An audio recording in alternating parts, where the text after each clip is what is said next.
Warning: the following podcast contains strong language which some listeners may find offensive. If you do, Up yours! That's only if you don't listen to the podcast. Otherwise, not up yours.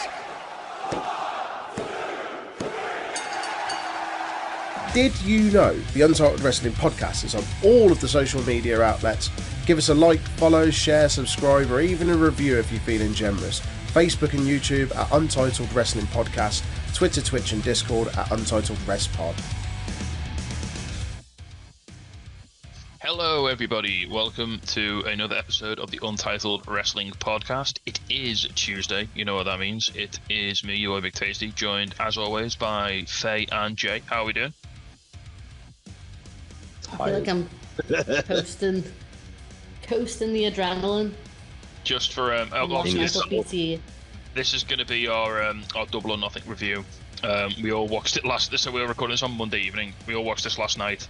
The show finished about 20 to 5. Yeah, it was an early one for AW, wasn't it? Yeah. I think I managed to sleep in till about. I managed to sleep in till about midday, and I've just been like sort of trying to navigate through the rest of the day, with varying degrees of success. Really. I woke up at 9:30. Jesus. Yeah. I got home from Nats at like 6, and I can't sleep. Like once it's like past 6, I just give it up. Then doesn't work well. So yeah, it's going to be a very, very low energy discussion today about all the matches and action from last night's show. And we'll do a bit of news for at the end. We're expecting an imminent GCW announcement, aren't we? So we'll hopefully have that for you when it breaks. Mm-hmm. Right. We'll start with the pay-per-view, and we'll start with the pre-show. Only one match on the pre-show this time around. Bit odd. But it was a fun one. It was Matt and Jeff Hardy plus Hook versus the Guns and Ethan Page. And the stip was, if the Hardys won, then Ethan Page's contract is owned by Matt Hardy. I mean, this was fine, right? I enjoyed this. Matt Hardy was really, really sharp in this match as well. The internet lost its collective shit because Jeff Hardy, I think it was a spot where he was selling his leg and then he fucked up running up the ropes. Yeah, I had the fear.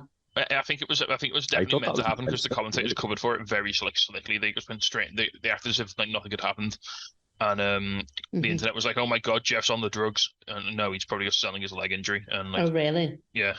It's Jeff taking a nasty ass bump. Yeah, he sort of fell on his the back of his neck, didn't he? Which was upsetting.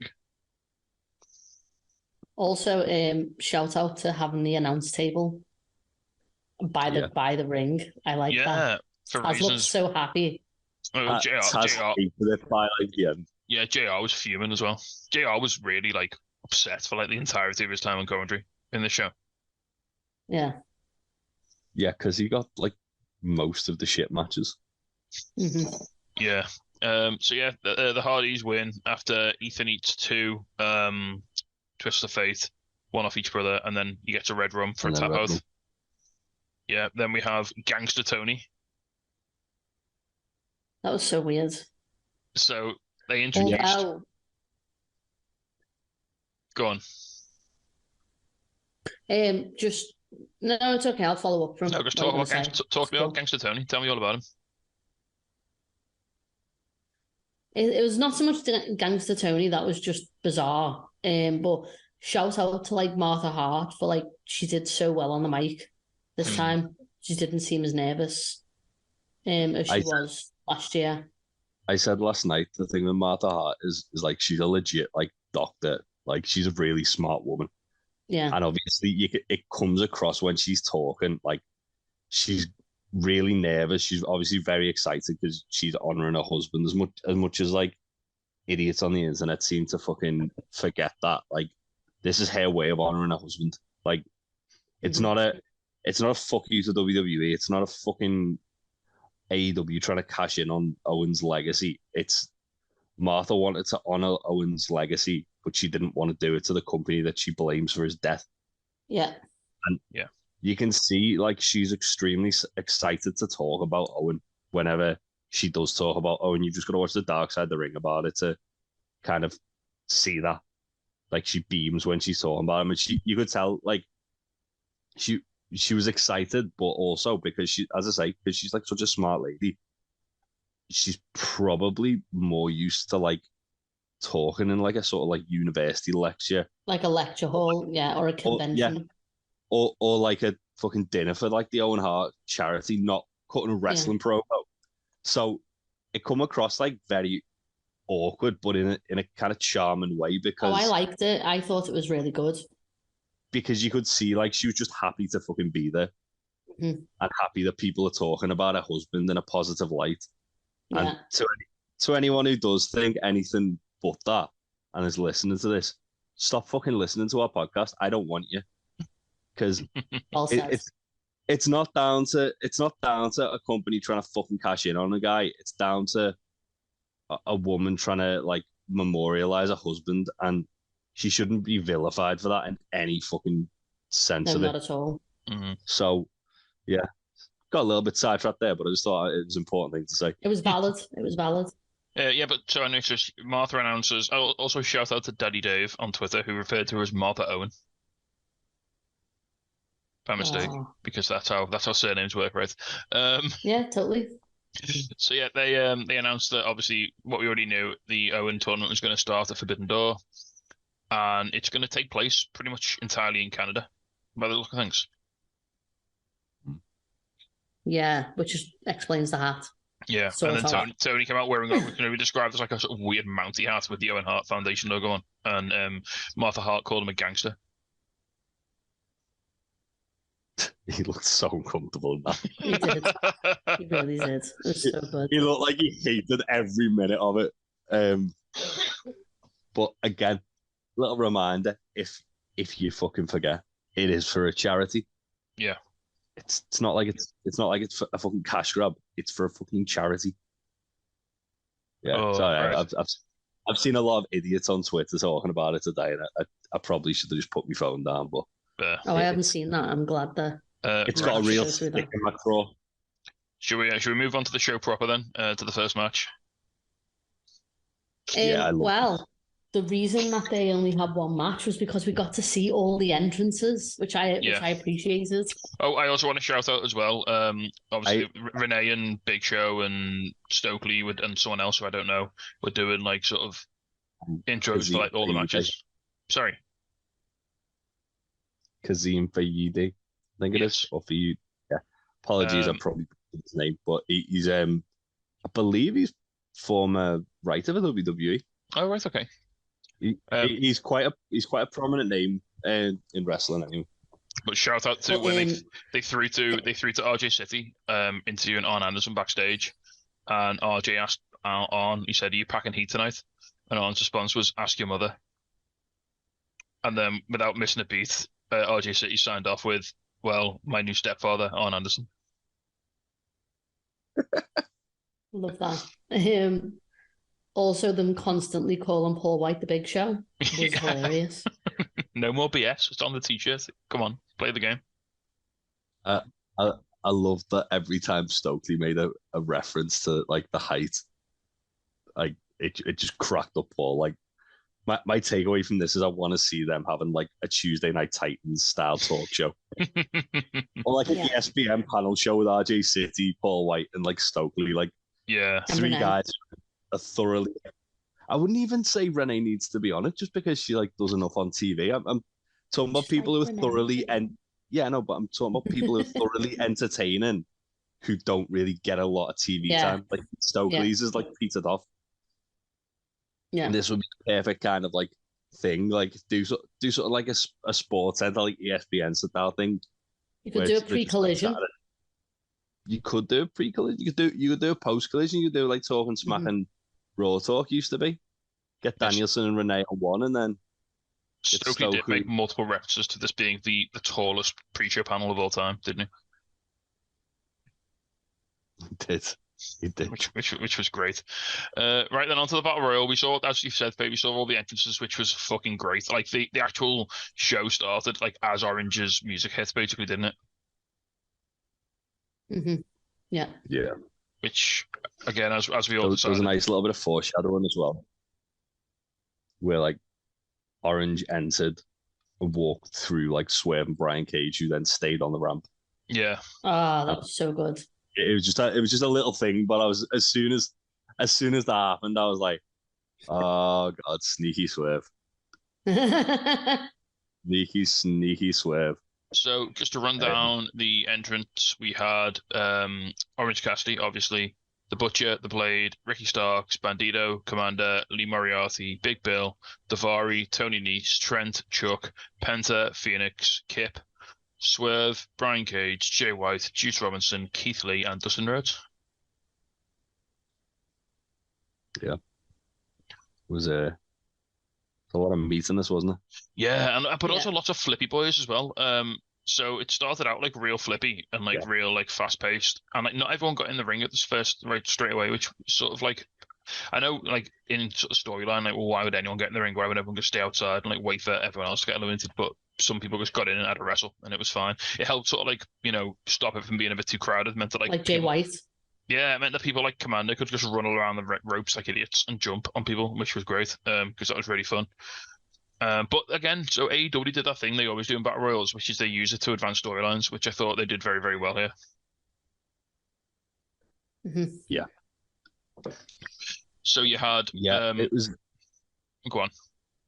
I was going to say it was interesting because I thought that like you'd have Keith and Dustin kind of cancelling out Swerve and Brian, and obviously Ricky and Bullet Club Gold cancelling each other out as well. And it didn't really go that way too much with Swerve, did it? No, he didn't really get involved with many people at all. He didn't get involved with Keith much at all. It was more Keith and Cage, wasn't it? Yeah, he did do something that really excited me, like about halfway through the match, though, where he teased a little alliance with Jay White, which got me really excited. He turned down Bullet Club previously before when it was headed by Jay White, because one of Swerve's first match, I think it was his first match back since WWE, was in New Japan Strong, and it was against Jay White. Yeah, Swerve shouldn't be a member of a faction. He should be leading a faction. Yeah, he's a leader, not a follower. There were some really nice moments in this. Sorry.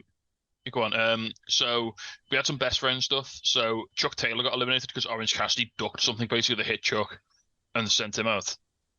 And then a few minutes later, Big Bill was coming to nail Orange with a big boot, and Trent basically jumped in the way and took it, which was pretty lovely. That was lovely. About 3 minutes before this, fun little snippet. I just offhandedly said to Pete, because I was watching it in that, I was like, what if best friends eliminate Orange? Pete got so fucking mad with me. He literally got so angry. They wouldn't do that. Yeah, Ricky Starks took out both of Bullet Club, which was really cool. That pop when Ricky eliminated Juice was so fucking loud. Yeah, the fans were big. Fans went into a lot tonight, but they were big into Ricky Starks, which was awesome. Yeah. Penta accidentally eliminated Phoenix, which was a big one. That was sad. Well, there was a nice tease, wasn't there, between like Bullet Club Gold and Lucha Bros, which got me really excited. Like that little. Who was it? I was gonna say that little exchange with like Jay and Penta near the end was fucking awesome. Yeah, it was. Who was it that Big Bill kicked in the face and just ended them? Was it Bandito? Might have been Bandito, yeah.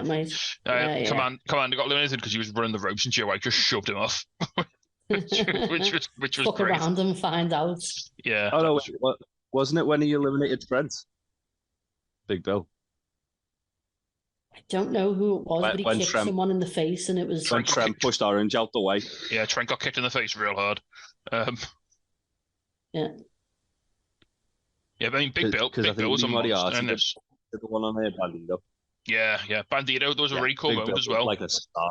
There was a really cool moment earlier on where all the luchadors sort of like protected Bandito while he did like a massive like delayed vertical suplex on Jay White. Yeah, That was awesome. yeah. There was a lot of there was a lot of kind of cool stuff with the luchadors in this match. Bandito running the ropes. Sorry, Commander running the ropes when he first got in, but because he hadn't got in the ring, Yeah, he wasn't eliminated. So Yeah. like he was just on the ropes. It was great. Right, Yeah, so that was we got down to a final four, which was Swerve, Big Bill, Penta, and Cassidy. Penta tried to like sort of tee up against Big Bill, but Big Bill just threw him over the ropes. Basically, he was too strong. And then Swerve was just like, "All right, you want to pick up Orange and eliminate him? That's fine." And so as he sort of pressed, Big Bill pressed him, and then Swerve just attacked him from behind and threw him over. And so it ended up being Swerve and Orange. Then they had like a sort of really awesome like 5-6 minute match, which was just like, oh. Yeah. And it just both goes to show, like, I was gonna say, it just goes to show that the end of battle royals don't just do like a straight elimination. Like, don't do it all the time, but like, obviously there was like Undertaker and Shawn Michaels is the really famous one, isn't it, from the Royal Rumble, where they had like a 10-minute match at the end. Yeah, and they did it with the Royal Rumble this year with Cody and Gunther. And obviously they do it whenever they do like a battle royal like this. A lot of the time they'll drag it out a little bit, and give it its own time to kind of like breathe, but also build like a really tense storyline. Like, don't know about you guys, I need Swerve vs Orange Cassidy to happen like ASAP. yes. Yeah, I wouldn't be mad if Swerve would take it off Orange, to be honest, because Orange is fucked. I have a funny feeling Miro's going to come and collect Orange's broken body. I feel like Miro's going to come back because obviously he was the favourite to win it last year, and like challenge Orange like soon, and just maybe the first episode of Collision, just murder Orange on that. Yeah. Wow, what a statement that'd be. So at the end as well, Swerve went for was teasing a stomp on the apron, which was going to be horrendous, and then like Orange managed to like knock him off the top rope, and then Swerve was sort of like one-handed, like hanging on, and then Orange was going to go for an Orange punch, and then he just went nah and just kicked his arm instead and sent him off. And Swerve did like the cartoon like arm flailing as he fell backwards, which was great. Brilliant. He's awesome. One thing I was slightly disappointed about was obviously because Prince Nana was getting involved a lot. I was really hoping Danhausen would come and help out. Yeah. He doesn't need to be fit to do that. He doesn't need a working arm to care. Yeah, he doesn't need a working arm to curse Prince Nana. And let's face it, the entertainment value of those two just like being petty little bastards would be hilarious. Yeah. Right. Next up, then we'll talk about Chris Jericho versus Adam Cole, the unsanctioned match. Jericho came out with all the boys. Sabu was out. Roddy Strong was out. And yeah, this match was kind of weird. So first off, Sabu was out for about 3 minutes, and then he just fucking disappeared. As did everyone. Yeah. Yeah. Like literally, Roderick Strong fought off like 4 members of the JAS on his own to the back. Yeah. This match was fine. It went far too long, and it was essentially, for me, it felt like Jericho had watched the match that Adam Cole had. Well, the matches Adam Cole had with Kyle O'Reilly and Aleister Black in NXT, the 2 unsanctioned ones. Yeah. And he said, let's recreate them. And obviously, when they had those matches, they were both like in the sort of like early 30s. Chris Jericho isn't. It's no disrespect to Chris Jericho. When he tried to do the like moonsault spot and Cole did the super kick, and Jericho. That's what I thought. That's what I remembered off that Aleister Black. Yeah, well, it's like the iconic spot that he did from that match, and it was like, oh yeah, of course they're gonna do that. Like even the chain stuff was from the Kyle O'Reilly one, but it didn't land as well because Jericho wasn't working like that kind of style. He was very plodding at times, very slow paced, and I just think as well the placement on the card, like there was too much stuff that was similar. Like That's it. So having now seen the show in its entirety, like in a bubble, I was like, this is quite bad. Like this is not enjoyable. But now having seen the rest of the show, I think it was kind of fucked because there was a ladder match, there was Anarchy in the Arena, there was all this other like nonsense going on later in the show that they couldn't take any of it off because they couldn't really do that much blood because the main event was Blood City. They couldn't do anything like really weapony because the ladder match was full of weapon and table spots, and so they kind of, this match just shouldn't have really happened, I don't think. And I think it also suffered from being so close to the Roddy Strong Jericho match the other week, which was so much better. Yeah, I think, to be honest, like it felt like the whole feud anyways felt very rushed. Like they've literally gone from naught to like fucking blood feud in about 4 weeks. Yeah. And while that's not necessarily a bad thing, it felt like this is going to be like maybe not a one and done, but it's definitely designed to elevate Cole up for like a main event push. Yeah, my thing was, is that later on in the evening, it was announced that Chris Jericho and Saraya would be facing Britt and Adam in a mixed tag match. I think you probably could have put this on the pay-per-view and then done like this, like nearer to maybe Blood and Guts or Forbidden Door or something like that. Like you could have done something, put that a bit further along, I think. I reckon Adam Cole's Sonata's challenger at Forbidden Door myself. Oh, I'd love that. Which is probably why they're trying to get this out of the way. Shoehorn this Jericho feud. I mean, it wasn't all bad. Feel like incredible. There were some spots I really enjoyed. So when Cole was in the walls of Jericho and he tried to get to the ropes, and then the ref was like, "No, there's no rope breaks, mate." So we have to go under the ring and get like a fire extinguisher while he was in the walls of Jericho, and like used it to break the thing. I enjoyed that. Cole fell off the top turnbuckle through a table on the outside, which was fucking hardcore. And Jericho just got fucking wailed on. Like Britt hit him like super hard with that kendo stick. You could see the welts on the side of his body. Like I loved that. That was so good. They were severe. And then towards the end of the match as well, the finish was basically Cole just pounding Jericho. Like it was Brock Orton kind of thing, wasn't it? Mm-hmm. And Jericho stoppage, wasn't it? But Jericho had like a legit shiner from Adam just potato him in the face like repeatedly. Yeah. Oh, he was bleeding from his eye, wasn't he? Yeah. Yeah, I got really worried by that. Like Cole had blood on his hand from Jericho's like eye. My only issue with it was, again, and this is like just me kind of nitpicking, was he had a chain round his knee and he's hammer fisting Jericho in the face. Like, why didn't you just wrap that round your fucking hand and just start wailing on him with that? He tried to. I think he got tangled. Yeah, he tried to. So he had the chain wrapped around his right hand, and he started using that, but then it was like he couldn't get enough like distance on his fist because it was tied to his leg. It was stuck around his leg, wasn't it? Yeah, so like he ended up just giving up and like hitting Jericho with his other hand, which was they kind of improvised. It was fine, but yeah, a little bit of a weird one. This I think actually it definitely went too long. 17 minutes was too much for this. Like it really was.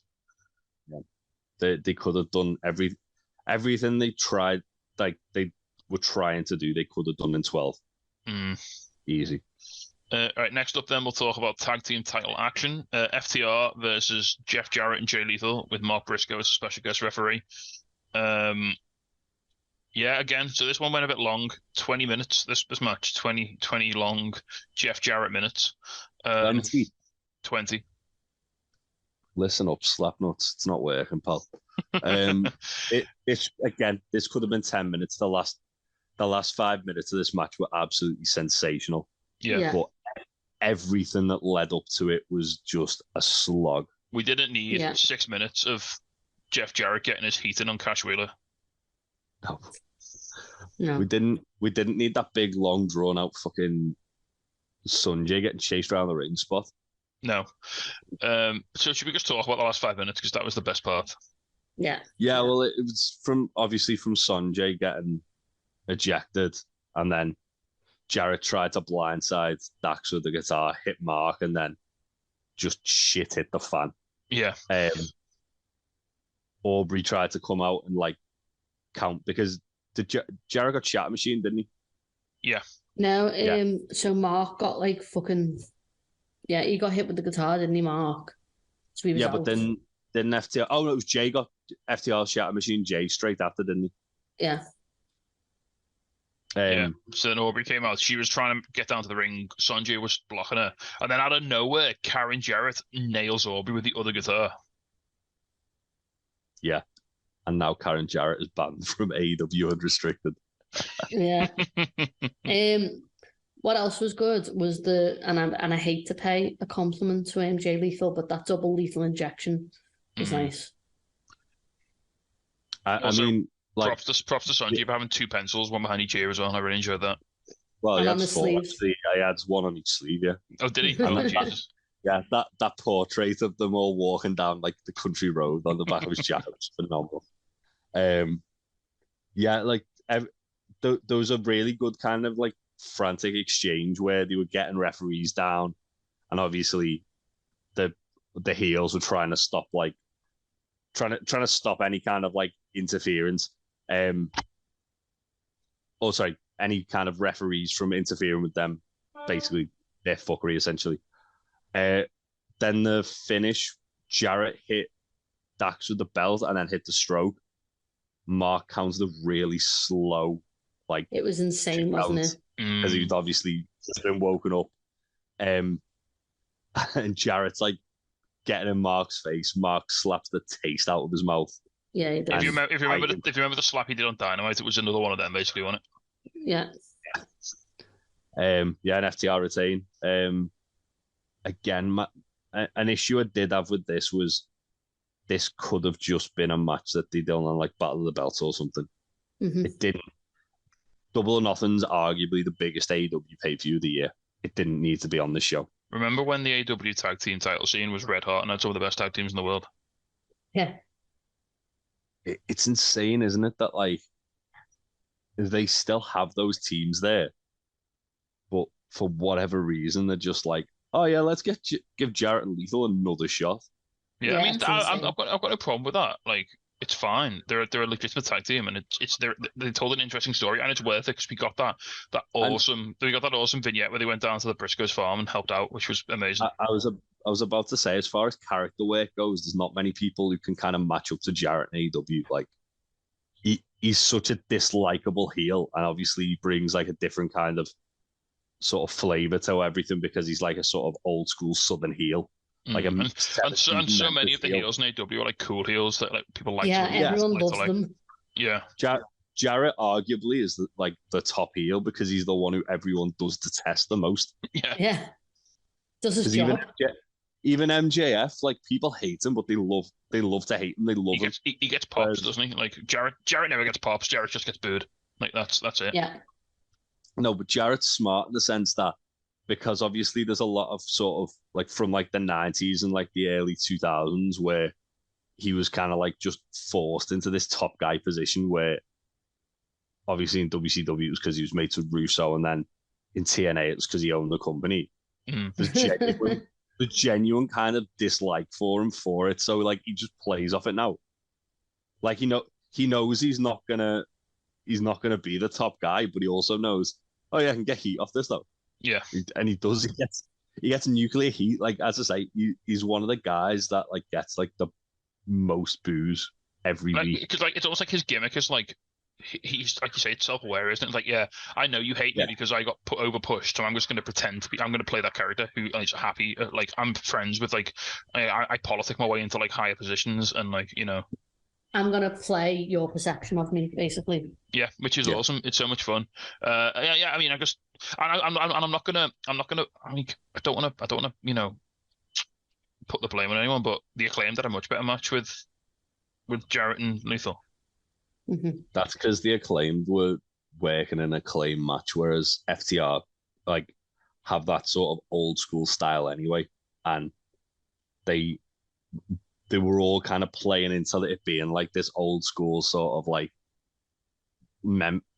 territory, Memphis style, fucking the baby faces conquering the shitbag heels, and there's so many moving parts. It felt like a proper, like, as I say, like 80s territories match. Yeah. Which is fine because AEW's a variety show. There's stuff for everyone in there, but at the same time, when you've got that on the card, where, like, I'm just gonna say it, I was pissed off Roosh wasn't on this card at all. Yeah, like Roosh has been fucking on fire recently. Powerhouse Hobbs another one. When you've got guys like that, like LFI could have been the fucking challengers to FTR easily there, and I think they could have had a much more compelling storyline than this. For me, I felt the same way I said to Nat about Daniel Garcia not being on the cards as well. Like, but he at least got like the bit where he was brawling with Roderick Strong at ringside. Could you just give them a match though? They could have, they should have, but he was actually physically there. Yeah.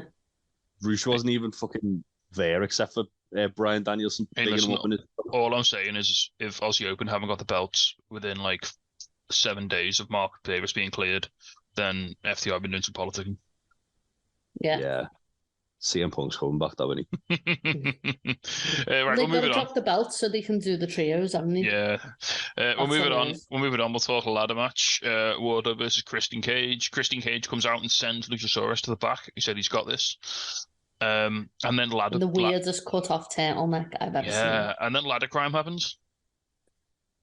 Yeah, that one ladder, that one specific ladder. They're like no others, just the one ladder until Rick Knox was like, "No, you can't use this. It's dead now. You have to get another one." So early on, Christian baseball slides into Wardlow while he's holding the ladder. Then he goes to jump over the top rope, and Wardlow goes to use the ladder, like swat him out the air, which was great.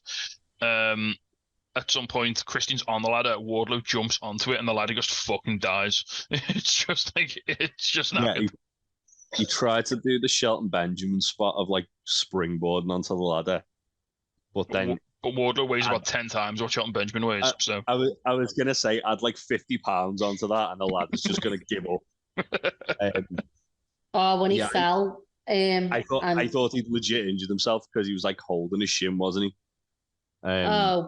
When he fell though, and that ended badly for Wardlow because he like sounded like he was nearly throwing up on the outside when he basically got low blown by the ladder. But I said to Pete, I went, "Is it Christian's new angle to make like to have these orphans not have any other children?" I'm going to end your family's dynasty right there. So Luchasaurus comes out, but he doesn't really interfere. He just rolls Christian back in the ring, basically. And, so then, like you say, Wardlow's on the outside, like, dead. And then Arn Anderson comes out, and that's just before the springboard, isn't it? He helps Wardlow back up into the ring and stuff. Then Luchasaurus goes, he chokeslams Wardlow, and then he goes to chokeslam Arn Anderson, but Arn bites his thumb, and then has a blood pack in his mouth, and blood goes everywhere. I thought it was a blade, and he just blades at the inside of his mouth. I was going to say, I wouldn't be surprised if Arn, like, legit just bit the fuck out of Luchasaurus. It was horrible, wasn't it? Based on Luchasaurus's reaction to it, and Christian cut his ear open, didn't he, from, like, falling off the ear? You see, like, his earlobe? It was horrible. Mm-hmm. I thought Arn had a blade in his mouth for how bad the blood was, like, afterwards. Yeah, so then Luchasaurus ends up on a table on the outside. Wardlow swantons off like the biggest ladder through the table, which was in fucking sanity. He hit it so well as well. It was so clean. It was gorgeous, wasn't it? Yeah. And then there was that really like awesome like meme shot of Christian just like peeking up over the apron. I've already seen it in like 5 different memes today. It's incredible. It's very good. Yeah, he's fucking great, isn't he? His visual comedy, his visual like language is so good. Like his the way he uses his body to tell the story and create like hilarious like moments like that is it's superb. Yeah. And then so Christian gets up on the ladder. Wardlow comes in. And this I really enjoyed this finish. So Arn like shakes the ladder, so Christian falls off. As he falls like onto Wardlow's shoulders, and he just powerbombs the shit out of him. Yeah. just one power bomb as well, but it was like just one. Yeah, but that's all it needed. His soul transcended like into the fucking astral plane after that one. Yeah. he rolled like out the ring. His body just evaporated. It was just like it was insane. And then Wardlow climbed up and grabbed the title. This felt to me like basically Wardlow and Christian watching like the last match, the last two matches, being like, oh fuck, we gotta fucking move the needle here, boys. Yeah. I mean, at least you've got a guy who's like a veteran at ladder matches in Christian. Like he just is. He's fucking good, isn't he? JR put him over on commentary of how good he is at ladder matches. On Anderson earlier on was like, see him lift a 10-foot ladder, and I was like, yeah, I can believe that Christian work with ladders. Like, it's the most believable thing ever. Yeah, like there was a couple of spots that obviously like were from previous Christian matches as well, like the obviously the springboard spot, the swanton, and there was as well even like the way the kind of ladder, when it wasn't meant to, fell. Christian like shifted his weight enough to land in like a horrible position that was the same as he did against Chris Jericho. Yeah. They had their ladder match, so it was like there's a couple of the cool little callbacks. I'm a big Christian fan anyway, so it was nice to see that. But I think Wardlow beating a guy like Christian's definitely a step in the right direction for like trying to get Wardlow get some of his legitimacy back, because he's been fucking meandering around this picture now for like a year. It feels like this is like I mean, I don't know what's in store, but it feels like a really nice sort of solid base for to build a really decent TNT title run here now, doesn't it? Mm-hmm. Yeah. Just keep it on him for like a good 5-6 months. Let him have an actual solid run with the fucking thing. Don't hot potato it. And we'll be fine. Yeah. Right. Next up, then we have the women's title match: Jamie Hayter versus Toni Storm.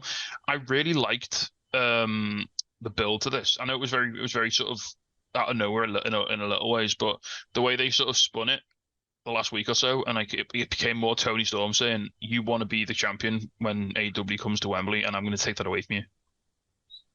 It made it all in feel like a massive deal. Yeah, which was really nice. So Storm comes out first. Jamie's music plays. No Jamie, and obviously I got the fear. Yeah, well, obviously those rumors that she was hurt, wasn't there, and that she wasn't going to be able to wrestle, and like we were all like they were playing into that a little bit, but then it played again a second time, and she came out being attacked by everyone. Saraya and Ruby. Presumably at this point, Britt had just gone off to get a Mackies with Adam Cole after their match. She's still beating up Chris Jericho in the match. Yeah, she's just wailing on Jericho with a kendo stick. Britt was out, so it made it. I'm surprised. I imagine they'll probably do it on All Access. I was going to say I was surprised there wasn't any kind of reference to this on being the Elite, but why would there be? But I wouldn't be surprised if he did something on All Access where like Britt's in the trainer's room with Cole, and then like, oh shit, I need to go. They're getting Jamie. Yeah. And I mean, let's face it. Regardless of how long Jamie's out for, we know for a fact she's going to be going straight back into this title picture. Oh yeah, probably winning the belt back. At all. That's my prediction. That'd be lovely. Well, yeah, like we all kind of like came to that conclusion last night that it's like if she's out for, I mean, it's a shoulder injury, isn't it? So that's. Mm-hmm. One thing I really enjoyed. So this match it was very overbooked. And it was obviously there to make Hayter like not have to do anything because she was kind of fucked. Because Britt came out eventually, and Sheeta came out, and there was big like a lot of fighting around the ring. But one thing I really liked the finish was the turnbuckle pad had been taken off, and Jamie got shoved into the turnbuckle, the exposed turnbuckle, and then got Storm zeroed, which is like the sort of the reverse of what happened when she beat Toni for the belt. And obviously they've spray in the eyes as well. Obviously they've switched positions as well. So like obviously Jamie was the heel and Toni was the face. So now it's the same thing. The heel using the thermal to beat the face, which but it was I kind of appreciated that. I thought that was really nice. They also did the exact same finish as well. So earlier on, again that the turnbuckle was exposed most of the match. Toni got shoved into it by Jamie, and then she hit Haterade, but because her arm was hurt, that scream felt really real, didn't it? Yeah. She basically screamed and then like rolled around in pain for a bit and then made the cover, but it was like there was too much time, so Toni kicked out. So they did the exact. when she took the tape off her shoulder as well, you could see the bruising on her arm. Like, it didn't look good. Yeah, she looked real hurt. Hopefully she rests up now, and hopefully she's good to go for All In. 'Cause it'd be an absolute shame for her to miss that. Do the Matt Jackson rehab thing that he did that got him back in 2 months. Not the stem cells and the fucking cryo chambers or whatever the fuck he does. Having all the IVs like daily, stem cells, just yeah. Apparently, it's really helped though, hasn't it? Because he did make a super quick comeback. Yeah. It's how Rey Mysterio survives basically. Well, yeah. Well, he had a similar sort of injury a couple of years ago, and it's how he treated it, and it basically meant that he didn't have to get surgery. And they were like, WWE were gonna kind of like just like get him surgery so he'd be back for Mania. And he was like, well, I want to wait just to see how long it like if I can avoid surgery. And he ended up being back in like 6 to 8 weeks. So it's like I'm just amazing what stem cells, isn't it? I'm just inject all these babies straight into my wrist and like see what happens. But yeah, like so, it's 3 months today, isn't it? To All In weekend. Yeah. Yeah. So. Oh my god. 3 months to get Jamie back to murder shape. I think she can do that. Yeah. I think she can do that too. Awesome. Right then, next up, we had the House of Black Open Challenge. Just so good. Julia's got a new hat, which is awesome. It's fabulous. She had her witch fingers back as well. Yeah, they were so big she could barely hold the titles. She looked like the vampire from Resident Evil. Yeah. So yeah, a couple of choice. So anyway, so the Open Challenge answered by the Acclaimed. A couple of choice lines. Man. Couple of choice lines. Yeah. About Buddy getting cooked by a guy called Dominic. Max Caster's just like trying to like incite murder upon himself, isn't he? I was sat with Dot and Nat, and the the lines about like the blackface and about them all being white, like they were just like, good point. I was like, fuck's sake. And then you said in the rap they didn't need a special rule to beat their emo asses. And this match was actually like really, really good. Yeah. It gave me something I never knew I wanted, which was Brody King versus Billy Gunn, which ignited something within me. I was going to say Malachi and Bowens, like they had some really good chemistry whenever they were working. Yeah, I liked the bit at the start near the start where they were going for Shiv Me Timbers on Malachi. Scissor Me Timbers. He just caught him into a knee bar. He just caught him in a knee bar, yeah. He's like, nope, you've given me your leg, you fucking idiot. Now I'm going to murder it. Yeah. The rope breaks was so helpless as well, where he's like grabbing them. He's like, I'm good, and the ref's like, no. Yeah, house rules, baby. Yeah. I feel like this has kind of opened the door for a rematch already as well, because the Acclaimed kind of almost had like the arrogance to say we don't need our own rules, so now they can kind of go to the back of the queue but always be kind of like there. Well, we were saying last week, weren't we? I'd love to see this turn into a bit of a feud, because the Acclaimed, they're like that sort of preening, prima donna-y sort of team that like the House of Blacks, like that's what they're like against. Like they're against all this like self-aggrandizing nonsense, and aren't the they? Pageantry. Yeah. Well, yeah, the House of Black are basically nihilists, aren't they? They don't care about anything except like destruction. They believe in nothing. They believe in nothing. But a really, really fun match. The end, Billy Gunn just went fucking famous and mental, didn't he? Oh my god! When he famous at Brody and he sort of flipped over and landed on top of him. Yeah, it was the one through the ropes that was like on Buddy, where he just screamed, "Fuck you, Buddy!" And then he was dead happy, and then he turned. He was doing the cross chops, turned around, and just got black masked into the fucking nether realm. It was literally like what would happen if Malachi Black kicked the tree. Like that was how Billy fell. Like he just crumbled to the floor. If Billy Gunn falls and there's no one around to hear it was literally. Does he still scissor somebody? That's the question. It was literally like, when you see like dictators get toppled and the statue get pulled over. That's how Billy Gunn fell over. It was fantastic. That's action I've not seen since the fall of Gaddafi. Incredible. Yeah. I'd love Malachi Black. Didn't think I'd get Colonel Gaddafi into the fucking deal. Double another review. I love Malachi Black to just go on like a fucking tear, just toppling dictators by black massing the statues over. Oh my God, new meme format. Just goes to Moscow and just kicks over a statue of Putin, and then it begins. Oh my God. Starting a new Arab Spring just by round kicking statues. Yes. They bring like a fucking Panzer tank out, and Brody King just walks out alongside Malachi as like the answer. Right, so yeah, that was I really enjoyed the match. It was really, really fun. This felt like the definite if the match before sort of like started like the sort of the kindling, this is where the fire started like building here, wasn't it? Like this was like the crowd were waking up. The Acclaimed, like I think the first like loud pop since the Battle Royal was like when the Acclaim came out. Yeah.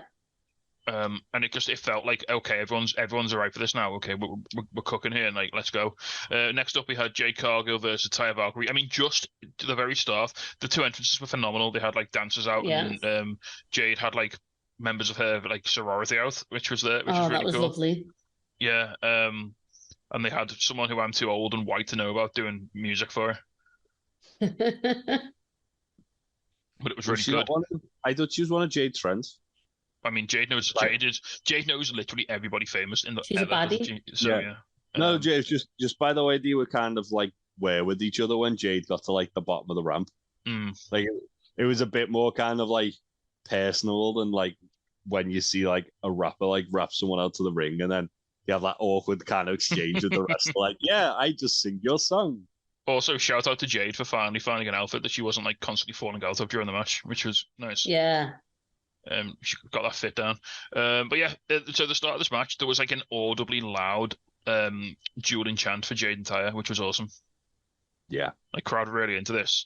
And the match itself was a fucking banger. Like, Jade did a springboard. Yeah. Easily Jade's best match he's had. Yeah. Like, comfortably.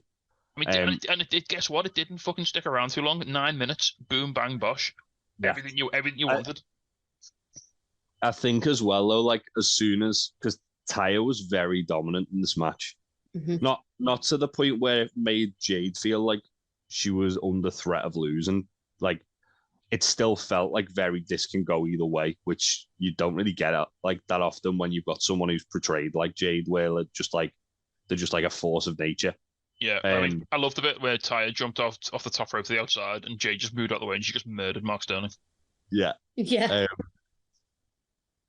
And then obviously Taya finally hit like the road to Valhalla on Jade, and I was like, that's it, it's over. So then when Jade kicked out, I was like, oh fuck. I mean, that was like a 2.999999, wasn't it? It was so hard, wasn't it? Yeah. Yeah, and then Jade had jaded, and Taya had no fucking answer for it. No. Yeah. Welcome to AEW, Taya. The road to Valhalla, not as good as Jaded. There you go. Official confirmation. I feel like Taya's going to end up going after Athena now. Yeah, right. We're moving on then to the next match, which was the Pillars match. Yeah. What? Can't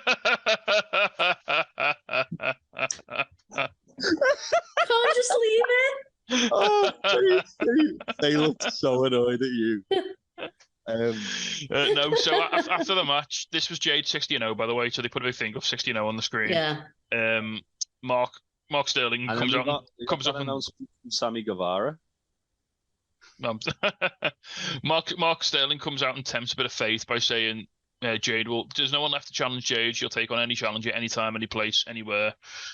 Chris Statlander's music hit. And I'm like, oh, brilliant, Stats back. We'll have this match in like a few weeks' time. It'll be great. They can build a little feud. And then I was like, oh no, this match is happening right now. Was this not new music? Because I didn't. It was new music. I didn't recognize it either.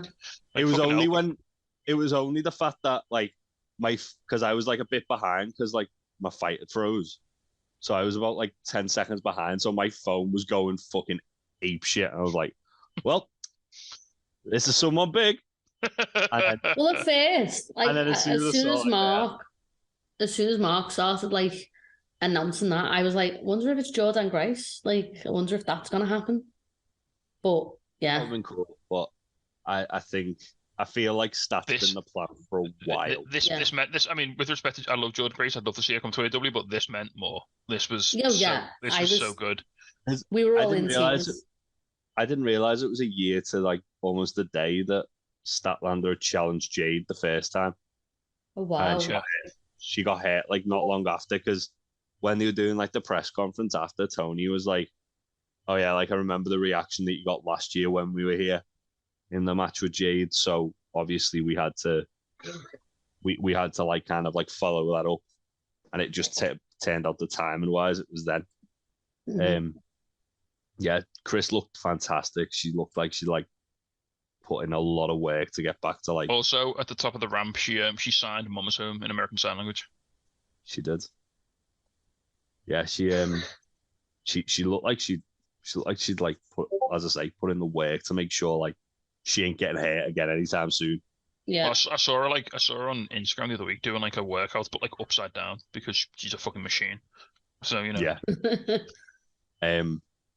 Yeah, like, and she even looked like she hadn't missed like a fucking beat, and according to Fightful, that was because she'd been back on the road for like a couple of about 2 months now, so she's been good to go for 2 months. She's just wanted to make sure like she had like the right moment to come back to, as opposed to, because she said back like, when she was ready. Yeah, she said like on the press conference, it was such a juxtaposition as well, because like she followed MJF, so like MJF was doing the usual like being an absolute bastard, and then you had Chris coming out being really like humble and like just happy to be back, and like it was like lovely. she said like she was scared that she wasn't going to get a reaction coming out, and then she got that reaction, so it was even better. Yeah, it's great to see, and I think she's the perfect person to have done it. So as you say, like it's a good moment. But she said the point I was making, she said that she wanted to know how she could top coming out of a claw machine as a comeback, and this was it. Yeah, fair. But yeah, so yeah, Jade. This is a really quick match. Jade went for Jaded quite early on, and Statlander just got out of it and then hit. I think they called it Saturday Night Fever. It used to be called Big Bang Theory. I think they call it Saturday Night Fever now, don't they? I prefer the Big Bang Theory. And yeah, that was it. Straight 1 minute, boom, new champion. And yeah, I think we all had a bit of an emotional moment. I saw Pete dance around the room. It was great. It was excellent. Right. Next up then, we're on to we'll talk first about, before we talk about the match, talk about the entrance to the match. So first of all, Jungle Boy just comes out like, "Yo, I'm Jungle Boy, what up? We're not doing any special entrances, are we? Fine." And then everyone else did a special entrance. It's the most Jungle Boy thing ever, isn't it? Like, it's just like, "Hi, I'm Jungle Boy. I'm really happy to be here." And then Sammy's like, so Sammy came out with the cue cards, and Ty, Mello, and look lovely. Yeah, they announced via the media cue cards that they were having a baby, which was awesome. Sammy had new music as well. He did have new music, he did. yeah. I mean, is this finally he's a fucking face music? Like, well, it's by Montesi, who does Swear's podcast. Oh, nice. So Montesi like released it immediately. They also had the video of him just beating up the 4 pillars as well, like in his entrance video. Well, that's been his entrance for ages, the little Dragon Ball Z sort of themed one. But it was specifically him beating up the 4 pillars. It's always been Darby, hasn't it? But they've put the others in as well. It was Darby, Hangman, and Eddie Kingston in his previous one, and this one was the 4 pillars. Yeah. Also, Sammy's gear was like a big call out to the Miz, which was weird. It was wild, wasn't it? I thought he looked a bit like something out of Yu-Gi-Oh! GX. Yes. That's what it reminded me of. You Seto Kaiba energy. Yeah. it was only because of like the logo he had on his arse, where it was like the Miz like logo, Illuminati style thing on his coat. So to balance this out, so Sammy's bringing a life into this world. So in Darby's little video, he kills someone. Yeah. And he got Elvis to get rid of the body, which was great. So Darby's video, a guy wearing an MJF mask is in a wedding chapel with an Elvis like impersonator about to conduct a ceremony, and Elvis is like asking in an Elvis voice, "Where's your bride?" So the Darby runs in and like just fucking kills him like in cold blood, and gives Elvis the skateboard, like, "Hold on to this," and Elvis is doing like a little dance. And then he's like, "Right, now you need to help me get rid of the body." It's like, what the fuck is actually happening? Yeah, and then Darby skateboarded down in an Elvis jumpsuit, so maybe he murdered Elvis. That was really cool. That like he come down like an actual ramp, like an actual vert ramp, like they put into like the side of the arena. Which is impressive when you consider apparently on BTE, Brandon Cutler said they had an NHL game there the day before. Yeah. So they actually had to do like a same day loading, and they started at 3 a.m. And they still weren't done. They were like, this needs to be done in 3 hours. Yeah. And it was like 11 a.m. So yeah, so Darby maybe killed 2 people. Who knows? He's a face. Please cheer him.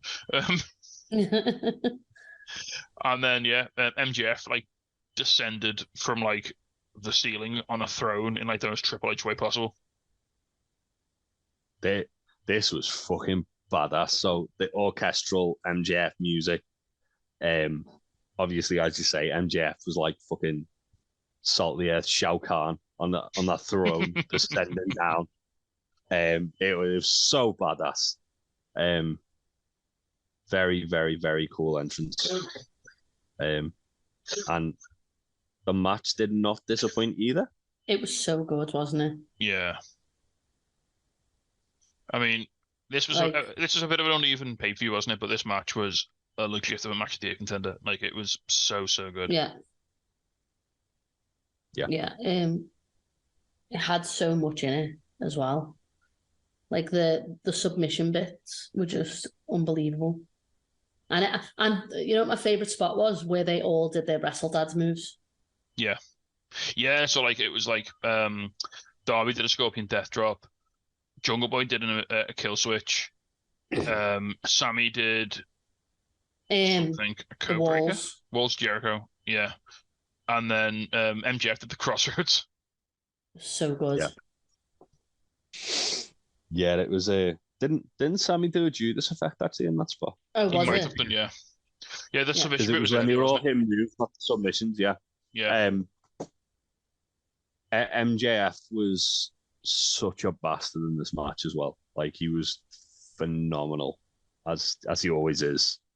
I feel like Sammy was the real star of the match, though. As much as you hate to say. Well, Darby, the match itself was all about Darby and MJF. Like, I feel like they're the two who are going to carry on feuding out of this. Mm-hmm. And we're probably going to do Jungle Boy and Sammy, maybe. Who knows?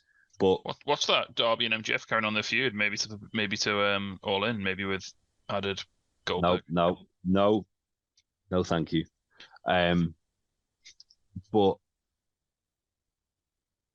Sammy like just did so many cool things, and it looked like he really kind of like sort of tightened it up as well. Like, sometimes when he does moves, it looks like almost like he's not got control over the move. Whereas it was such a so obviously they're all very different wrestlers, aren't they? But there was such a perfect balance by the all way out. So you had like Sammy's like willingness to do stupid moves, Darby's willingness to take stupid moves, and then in between all of that, you had like MJF and Jungle Boys with their like really solid technical base, just holding the whole thing together. Like the spot that sort of was the case in point of this was when Sammy hit a top rope Spanish fly to the outside on Darby onto Jungle Boy and MJF, which was just fucking lunacy. And I was just laying there laughing. The bit that I love was when MJF started running the ropes but did not jump over the ropes, because he said famously in an interview on Twitter, in deleted tweet, don't do the big things. You don't need to do them. Just wrestle. He said that in his press conference after the match. Yeah. He said that. Said it in a deleted tweet, didn't he? Yeah, he said, why would that be stupid and like do a dive when I can let the other guys take each other out and then I can just like pick the bones. Yeah. There was a really, really dark bit in the middle as well where MJF was like to Sammy, like he got on the mic and was like to Sammy, look, Sammy, you've got a baby on the way. I can literally support you with that and give you this, that was so life-changing that was so grim. Where he was like, "Yeah, Sammy, think about your family, man. Think about your baby. Like, let me pay you." Like that was the bit where I thought, all right, Sammy's the MVP of this match, because it was like his facial expressions and his reaction to it all. It was just like, yeah, Sammy's fucking killing it here. Where he's like, yeah, you're right. I've got to do the right thing, and then MJF goes like so slowly to cover him. And Sammy just like rolled him up dead quick, and it was like 2.9 again. It was there was a lot of really, really close like near falls in this match, and there was a lot of, as I say, just great bastardry from MJF. Yeah. Nice little callbacks as well. Yeah, like Darby hitting the coffin drop on MJF, but then like basically blowing the pin because he wanted to take him with a headlock takedown. Yeah, he would have won it, wouldn't he? That's what cost him the match. Yeah. Yeah. And then obviously Darby had Jungle Boy like dead to rights. He goes for the coffin drop because Sammy was about to hit the 630 on him, wasn't he? Yeah. And before that, before we talk about that, MJF brought the belt in and Jungle Boy like ripped it off him and like shoved him out the ring. And then it was like there was a moment where like, is Jungle Boy going to use the belt on Darby? Yeah, he had Darby banged to rights, didn't he? Yeah, like, he could have hit him with the belt, but he sadly couldn't do it. And then that cost Jungle Boy because he wasn't willing to go. That's the origin of Jungle Boy's heel turn that's coming, isn't it? Well, as you said, like right at the end, there was all the other three guys all showed why they couldn't win. So Darby had the win, but then he wanted to like beat MJF with the move that he had that resentment to MJF from their previous match. He wanted to beat him with the same move. Jungle Boy had the match won, but he wasn't willing to use the belt to get the win, so he didn't win. And then Sammy probably could have won, but he ended up he had to go to the top rope and do something silly, and that cost him because Darby threw him out the ring. It was all down to their own pride that they kind of cost themselves the match. Yeah, like the pride that comes before the fall, so to speak. Mm-hmm. Darby obviously had to hit MJF with the headlock takeover. And I think when Darby eventually does beat MJF, it will be because of that move. Yeah. But it's just like laying the sort of groundwork for it, isn't it? Obviously Sammy had Jungle Boy knocked out with the GTH, but he had to hit a 630 to kind of put like an exclamation point on it. And then Darby with the same, Jungle Boy could have just hit Darby with the belt and won, but didn't want to win that way. And it's like what Christian said, wasn't it, in his little promo as well? Like, if he gets his head out of his ass, like... Yeah, he's the best. He just needs a killer instinct. Yeah. Darby went for the coffin drop, and then as he was about to hit it on Jungle Boy, MJF put the belt on top of him, so he landed on the belt. Oh, that was fucking brilliant. Yeah, and then as he like sort of bounced up, MJF grabbed him, headlock takeover, and then pinned him. Yeah, that was so good. And he wasn't at all gloating about that in the press conference afterwards. Not at all. MJF's like fucking cooking in his title defense, isn't he? Like that's 2 for 2 now. Tony's fear when he starts talking about WWE like out loud as well was amazing. When he literally named Nick Khan and Triple H. Yeah. And he just said to Tony, "Earmuffs, Tony." He's like, "Don't worry about it, but maybe worry about it." Yeah. I also I feel as though MJF is going to be facing someone big at Forbidden Door, provided he isn't injured. Because obviously, so we'll talk about that. It looked like he did a top rope powerbomb on Darby, didn't he? And it looked like he sort of landed badly on his wrist. Well, he had his wrist taped up during the press conference, like it was in a cast. Oh damn! So like, and he even like little things like he said like someone asked him a question, he went, "Yeah, my wrist's fucked." Like no one outright asked him, "How's your wrist? Like, what do you think you've done?" But then he just kind of dropped it. He went, "Yeah, my wrist's fucked." Oh, right. Okay. And he had a cast on. He went to pick up the belt with that hand, and then nearly dropped it and was like, "Oh shit!" And, like switched hands very quickly. So yeah, hopefully he's all right. And it's not a major injury. I mean, one thing that was kind of compared to was like Adam Cole did the similar thing when he was NXT champion, where he injured his wrist. I think he broke it. And he took a little bit of time off, and then he was able to kind of work through it in a safe way where he wouldn't like cause lasting damage to his wrist. Yeah. He just had to be smart about how he did things. I was going to say, like the sort of upside here is like he doesn't have to wrestle now, probably until like maybe Forbidden Door, maybe All In, maybe even the next pay-per-view. They could probably they could legitimately have a reason why he doesn't have to wrestle Forbidden Door because he doesn't have to defend the belt there, does he? So yeah, and he can just throw the New Japan one on the line. That's fine. Well, based on what he said about New Japan, I feel like we might be getting MJF and Okada. Are we not getting Mox and Okada? Well, I don't know because I thought that was coming at Dominion, and then No, obviously it's the trios belt, isn't they're it? doing the trio. They're doing the trios one with Claudio, which I mean, yeah, that'd be nice. But Yeah. Mox and Okada makes sense, but also New Japan probably would want that on like a Wrestle Kingdom or something. Ugh. But If that happens at Wrestle Kingdom, I'm not going to be okay. I mean, I think because like they've had MJF kind of say, I want competition, I want the best in the world because I'm the best in the world. Obviously, that implies something to someone within AEW, but also you could make the argument that Okada is very much considered the best in the world. So He is, isn't he? It's like a natural person who MJF can just wrestle, can have a relatively safe match with, and if he's injured, he can work through that quite easily. And it's another thing MJF can then go, oh, I beat the best in the world and I had a dodgy wrist. Oh, like Brit. Yeah, exactly. Right then, main event time. Anarchy in the arena.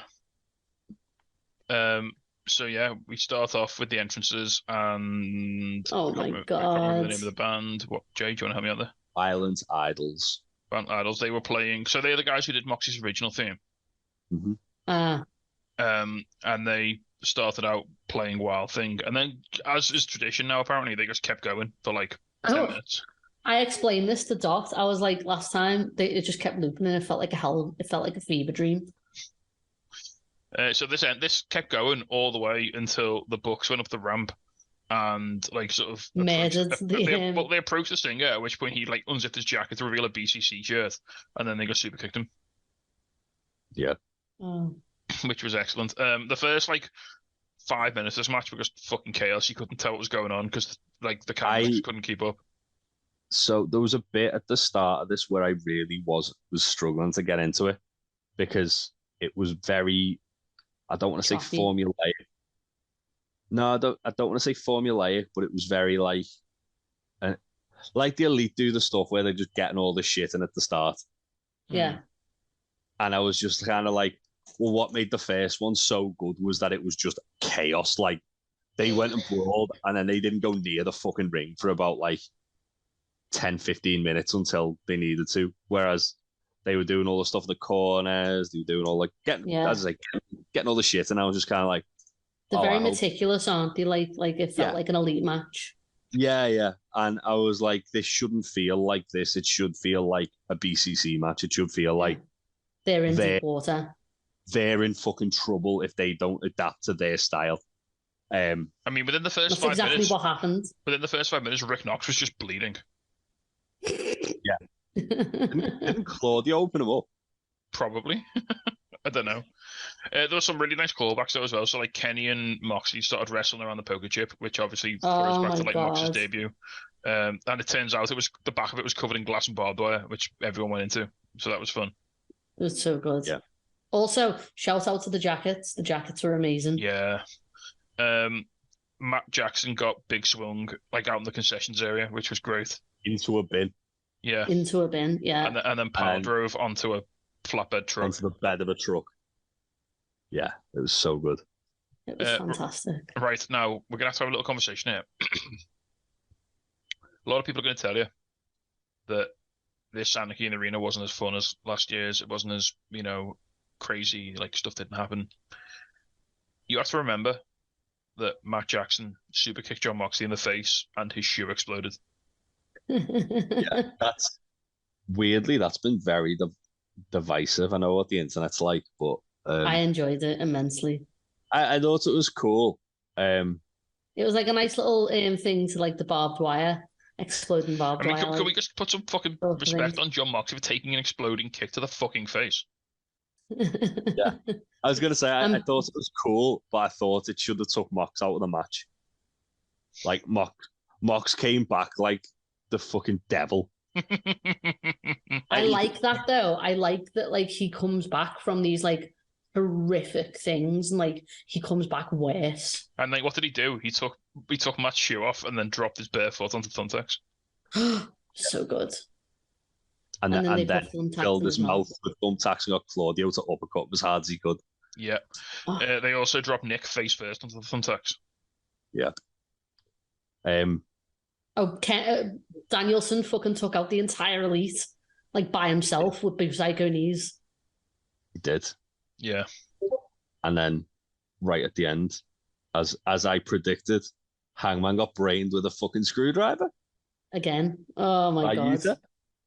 There was a really cool moment A as well boy. when Danielson and Hanger were in the ring, and Hanger just slowly took his eye patch off, and he's like, "My eye's fine, bitch," and then like pulled out a screwdriver out of his pocket and was like, "Yeah, now it's time."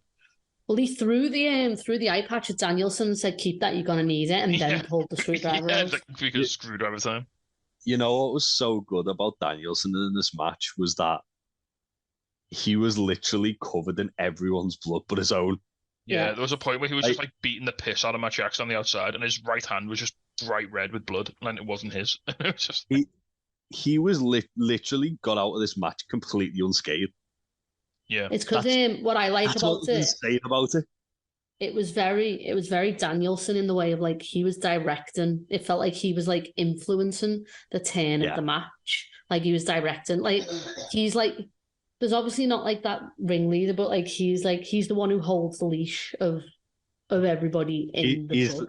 He's the kind of brains of the operation. Yeah, and Mox is the attack dog, and they're like, go there, like fuck shit up. You know what I mean? Punch that man, make him bleed, stab him with a fork. Yeah, Mox did like at one point just stab Kenny repeatedly with a fork as well. You should probably mention that. Delightful. Kenny gives Danielson a one-winged angel, but Yuta breaks the pin up. Oh, I thought that was my heart. I think BCC, one of the BCC, are going to be the first to kick out at the Angel. You know. Yeah, I do. I think Takeshita is. Well, anyway, we'll get to this now. So, to get to the finish now, Hangman goes for a buckshot, but Don Callis is at ringside. He gives Yuta a screwdriver. He hits Hangman with a screwdriver. Yeah, Omega goes for the one-winged angel on Yuta, but then Callis gets in the ring. Omega's like, right, I'm putting Yuta down. It's fucking pain time. And he's about to kill. No one from the BCC like really tries to stop him either. No. Like they're not really bothered about the safety of Don Callis, which I like. So Kenny's about to V-trigger Callis, but then all of a sudden, someone runs into the ring and knees Kenny. They take off it was pretty bad disguise because of obvious features, but they take off the disguise and it's Takeshita. It was like that time it was Don Callis though, wasn't it? Like the same thing as the cameraman. Yeah. And then Yuta hits Kenny with a screwdriver and then pins Kenny Omega. Yuta pins Kenny Omega for the win. And then they all celebrate and give Yuta hugs, and it's very funny. The best bout machine, Wheeler Yuta. The real best bout machine. He's 1-0 against Kenny Omega. And then afterwards, it's insane. Just for an exclamation mark, Don Callis just chokes Kenny out with his belt. Yeah. I mean, it clearly shows that Danielson's punishments for Yuta worked. Well, he took him out to a hike. Yeah. he took him on a hike and made him do like a workout on bridges. Red Rock Canyon in Vegas. And as we all said a few weeks ago, when Takeshita got like screwdrivered, this was like the initiation, wasn't it? That was the beginning of it. The bleeding. And, yeah. The bound by blood. But yeah, and there we go. So if only Kenny had some friends he could call to help. Not some friends who don't give a shit about Konosuke Takeshita, apparently. He specifically said he's got 2 friends coming. Now, obviously, one of them, we know who it is. Yeah, it's I have no idea. Yeah. Oh, no. Yeah. We've got to reform the Super Elite. It's the only way. Is it gonna be Chase Owens and Bad Luck Fale? Oh God. Ugh. Aaron Hanare and Hamatonga. Someone else. No, thank you. Just Aaron Hanare twice. Just. So there you go. That's double or nothing. The PCC stand tall. Do you want to give Blackpool Cinnabon Club? Blackpool Cinnabon Club. Do you want to give it a score out of 10, everyone? I'd give it a 7. I think when it was bad, it was pretty bad. But there was matches that that really, really, really kind of saved the show. And like obviously the Four Pillars, this, the TBS Championship match was fantastic. The ladder match was really fun. The trios title match was fun. The battle royal, that lull in the middle, like genuinely, I think it felt for me felt like it was on the way to being one of the worst AW shows they've actually run. I mean, to be fair, considering the only bad one is the one with Matt Hardy got concussed, like that's pretty. I think I don't know. The really well. First Revolution I thought was pretty shit, except for the main event. I had Orange versus Pac, didn't it? Was that? That Orange Cassidy versus Pac. I thought it was Full Gear. That was the Revolution just for lockdown, wasn't it? Yeah. Pete made a very good. Janela versus Spears, I know that much. Pete made a very good point, though, saying there's some matches that I'm really looking forward to on this, but I'm not excited for the overall pay-per-view. So, spoiler alert for next week's fantasy booking, which is with Tom Clark, who I've guested on his podcast 2 weeks running somehow. We kind of like spoke about it, and we were like, I'm more excited for All In than I am this and Forbidden Door. Mm-hmm. And it felt almost like so was Tony Khan. Okay, so Jay, can I just bring some receipts here? Yes. So, all right, Revolution 2020. I've got very fuzzy memory of this, which is why I'm saying I thought it was worse. But so it started with Jake Hager versus Dustin Rhodes, when Dustin Rhodes did a kiss on Jake Hager's wife, which was okay. No, thank you. Darby versus Sammy Guevara went 5 minutes. I can't remember anything about that. Was very good. That was very good. So this is what you were saying is one of the worst AW pay-per-views. The next match, Kenny Omega and Adam Page versus the Young Bucks. Oh my God! Was that show? Best match. Yeah. Yes. I need to go back and rewatch that match because I honestly can't remember it. I know it was good, but it was. Oh. Then we also had MGF beating Cody. We had Nyla Rose beating Chris Statlander. We had Pac beating Orange Cassidy, and then Moxley beating Jericho for the title. What was the one with Janela and Spears on then? Was that Full Gear? The first Possibly. Full Gear? I don't know. Am I getting that mixed with that? Either way, I feel like it was definitely heading towards. It was definitely in the first year. It was definitely heading towards like. No, he did. That Full Gear was Mox and Kenny, wasn't it? I don't. The lights out match. It was the Double or Nothing. No, Double or Nothing. Either way, yeah, It was going towards the territory of the worst AEW show. I don't think it was. I think there's ones where I've thought, but yeah, obviously, clearly not that one. My memory isn't what it fucking used to be. I apologize. So you're saying 7, Jay? Faye, you're saying 8? Yeah, I think for me, I think I got everything I wanted. Even though like there were like those lulls, I think the matches that I was excited for, they really delivered for me. So yeah, I got what I wanted from this pay-per-view. Yeah, so I've been on the fence here. Like, I really did not care for the unsanctioned match and like the first 3/4 of the tag match, but they were the only matches I didn't enjoy. And everything else I was kind of really into. Even like the Tony Storm, Jimmy Hayter, like the Bottle, whatever that was enough for me. So yeah, I think I'm gonna go like 7.5, maybe. Mm-hmm. I just went for an 8 because it had all of my boys in that last match. I mean, it's got I couldn't be happier. It's got like 2 legit like match of the year contenders there, depending based on what you like, whether it's Anarchy in the Arena or whether it's the Four Pillars match. Like they were both excellent. Mm-hmm. Could even throw the Battle Royal in, to be fair. Yeah. That last 5 minutes, the Battle Royal was fantastic. Yeah. Right, should we just wrap up with a bit of news before we head off? We'll keep it brief because we're all fucking knackered. Shall we talk about the GCW announcement, seeing as I saw it? Yeah, when I was seeing as it's just happened. Yeah. El Desperado's in Tournament Survival. It's going to be so fucking violent. Little Despy, yeah. Deathmatch Despy. I can't fucking wait. His match with Mox definitely proved that he could fucking go. His match with Jun Kasai is fucking 10 times better than that. Go watch that. It's on New Japan World. Do you want some more breaking news? Yeah. Go on. PW Insider has reported that MJF's forearm is banged up, but the belief is that he is okay, it's not broken, and he will not miss any in-ring time. Woo! Yeah. Should we do a quick little preview of Tournament Survival, seeing as it's this Saturday? Yeah, go for it. And it's like GCW's equivalent of DOA. It's basically GCW's deathmatch tournament. The winner gets a title shot against the GCW World Champion in a Cage of Survival match. That'd be Matthew Slamovich. So the participant currently Matthew Slamovich, but she is defending it that weekend as well. So the participants are El Desperado, as just announced, Rina Yamashita, Yes. Hirata Sugiura, who I've got no idea who those two are, but they're crazy Japanese deathmatch wrestlers, which means they're probably going to do some mental shit.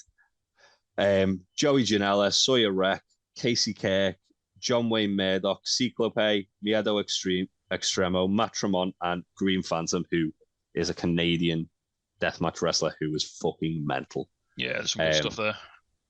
Yeah, I can't wait. I bet you Joey Janela gets Despy.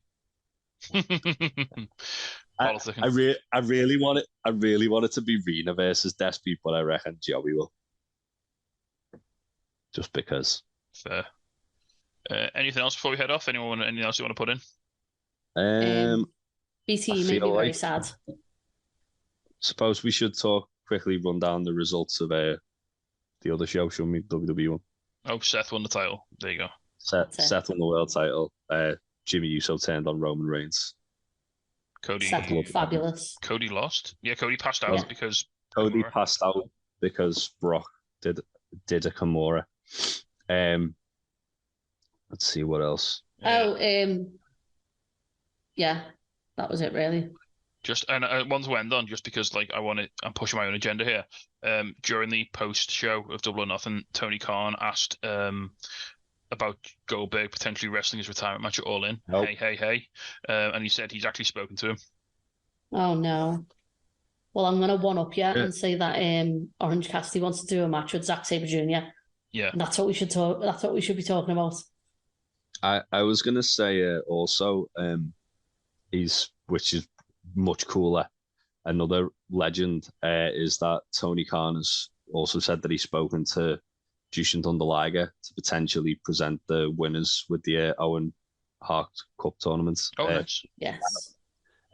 Yeah. Also, another quick one because it's a big one. It is New Japan Dominion, which is like their equivalent of like SummerSlam at the weekend. So I'll quickly run the card through that. Please do.